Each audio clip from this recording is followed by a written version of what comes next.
Yan, dito guys, ligo kami. Sausaw lang. Ito si Nay Piling, si P. Walang bayad. Oh, walang Libre, araw-araw. walang bayad dito, libre.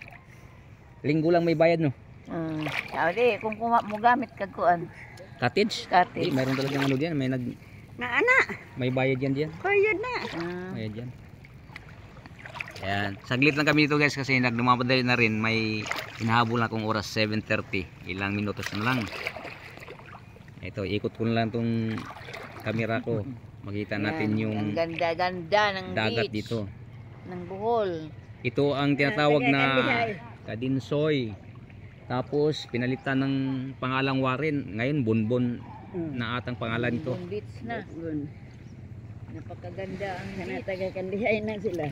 Oh, ito taga-Kandihay daw itong mga kababayan natin, kaibigan nandito. Ay.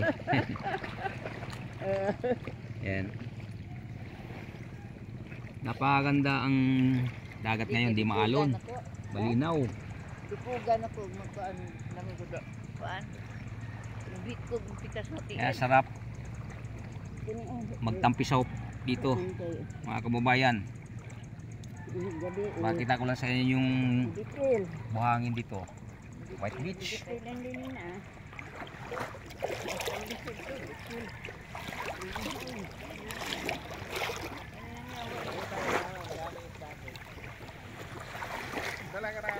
Buhangin, oh. Napakaganda, napakalinaw. Tahimik ang dagat ngayon, walang alon. Di malakas ang alon. Kaya lang pa low tide na.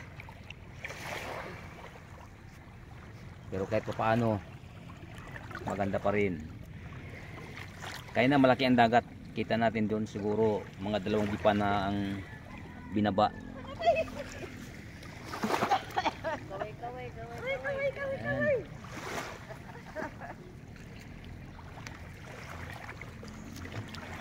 Ayan guys, oh, tingnan nyo, napakalinaw, oh.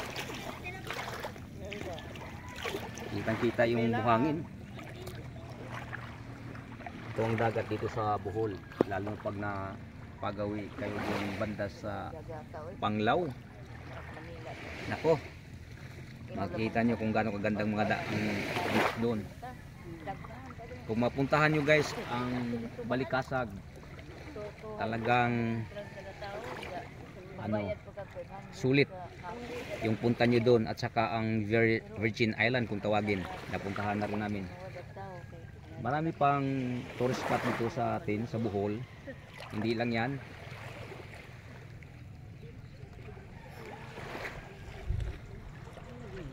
Di lang natin naikot lahat, gawa ng kinapos tayo ng budget, wala sa plano kasi natin pagbutasin ngayon.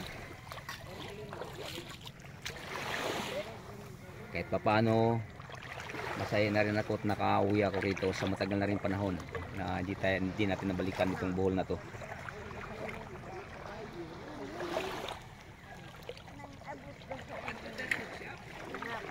Okay guys, sausaw muna ako dahil 7:30, kailangang makabalik na ako doon kung saan kami nanggaling. Meron lang akong bibilhing gamit na gagamitin ng aking pinsan sa kanyang pinagawang bahay.